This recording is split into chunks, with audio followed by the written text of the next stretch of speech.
Class 12 के English में objective में पूरे मार्क्स अगर लाना चाहते हैं ना तो कुछ नहीं करना है, जो काम कर रहा हूं बस उसको कर देना है। अगर चाह रहे हैं कि इंग्लिश में पूरा का पूरा ऑब्जेक्टिव मेरा लड़ जाए, क्योंकि देखो जो बच्चे हैं गांव देहात के होते हैं ना उनको इंग्लिश भैया बहुत हार्ड लगता है, इसी कारण से इंग्लिश को छोड़ देते हैं। तो बाबू इंग्लिश में पूरा ऑब्जेक्टिव लाने के लिए पूरा किताब पढ़ने की आवश्यकता नहीं है। देखो क्या करना है, किस चैप्टर्स के लेखक कौन है। जैसे मान लीजिए इंग्लिश में 2 सेक्शन बटा हुआ है, एक प्रोज और दूसरा का प्योरिटी सेक्शन। प्रोज सेक्शन में 11 चैप्टर्स है, जिसमें पहला चैप्टर है इंडियन सिविलाइजेशन एंड कल्चर, ठीक है ना, जिसके लेखक कौन है, महात्मा गांधी है। उसी प्रकार से प्योरिटी सेक्शन उसमें भी 10 चैप्टर है, यानी इंग्लिश में लगभग 21 चैप्टर है। तो आपको करना कुछ नहीं है, बशर्ते किस चैप्टर के लेखक कौन है, उनका जन्म कब हुआ, उनका मृत्यु कब हुआ, और साथ में उनका लिखा गया किताब कौन कौन सा है। फॉर एग्जांपल देकर समझा रहा हूं, जैसे पूछेगा इंडियन सिविलाइजेशन एंड कल्चर पहला चैप्टर इंग्लिश का, पूछेगा इसके लेखक कौन है, Indian civilisation and culture is written by dot dot, ठीक है, तो महात्मा गांधी। अब उसके अंदर लिखा गया किताब कौन कौन सा है, तो महात्मा गांधी का लिखा गया किताब है my experiment with truth, Mahatma Gandhi का लिखा गया किताब यंग इंडिया। तो इन सब में से पूछ सकता है कि Young India is written by dot dot,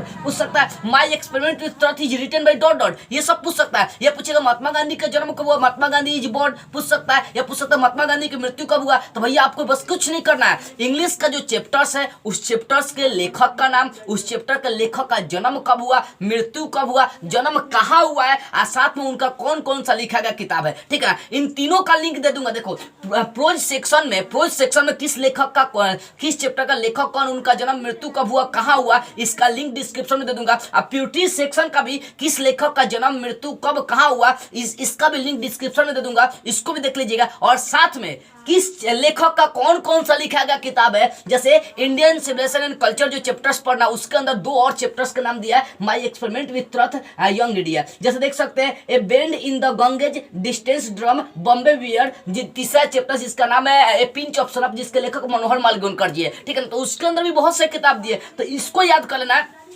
कि किस चैप्टर कौन लेखक का मृत्यु, उनका कब हुआ, जन्म कहाँ हुआ, वो कौन कौन सा किताब लिखा है, साथ में उनके अंदर लिखा गया कौन कौन सा किताब है, इसको याद कर लेता है तो इंग्लिश में पूरा नंबर मिल जाएगा। देखो कुछ नहीं करना है बाबू, कुछ नहीं करना है इंग्लिश में, बस जो बताया हूं वही करना है। क्या करना है, किस चैप्टर का लेखक कौन, मृत्यु कब हुआ, जन्म कब हुआ, कहाँ जन्म हुआ है, ठीक है, उसके बाद उनका लिखा गया कौन कौन सा किताब है। इन तीनों का लिंक डिस्क्रिप्शन में दूंगा, देख लीजिएगा। और देखने के बाद गारंटी ठोक देते हैं कि एग्जाम में सारे ऑब्जेक्टिव मार्क आएंगे। तो इस वीडियो को सही बच्चों के पास शेयर करिए, ठीक है ना। और डिस्क्रिप्शन में जो लिंक दिया गया उसको जरूर एक बार आप लोग देखिएगा। जय हिंद।